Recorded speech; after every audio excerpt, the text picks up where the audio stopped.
Good morning, Sunrise friends and family. I'm Brad Fox from the Sunrise Missions team, bringing you a message about local missions here in town.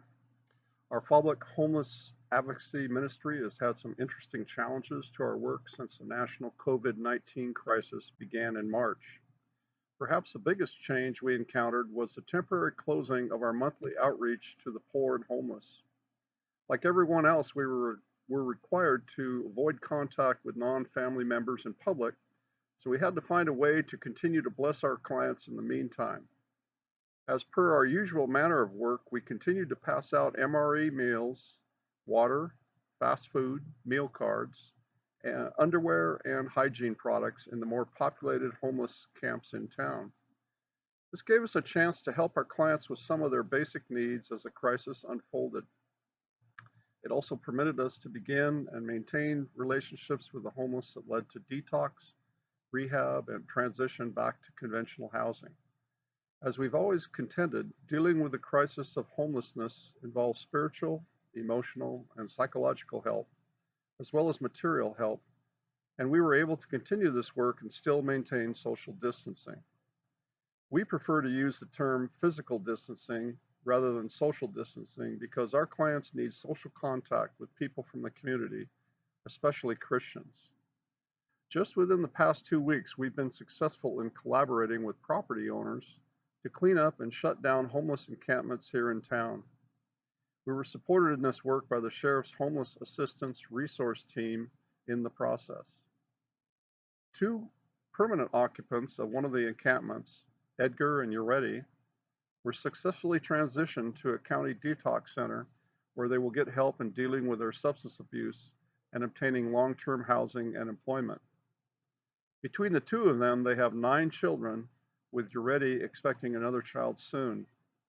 They're good-hearted young people with a desire to change their lives for the better.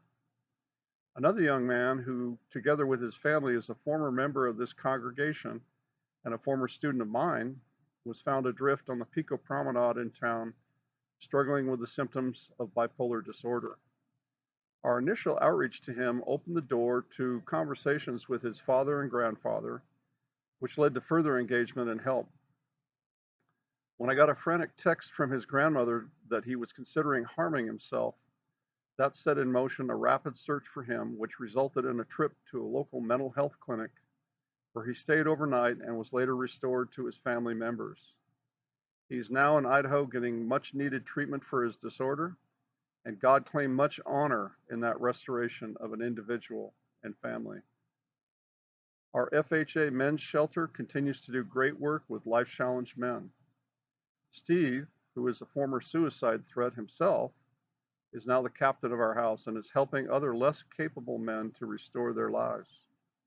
We've recently transitioned 2 men to productivity and have 2 less able men working in town to help our local thrift stores sort their merchandise.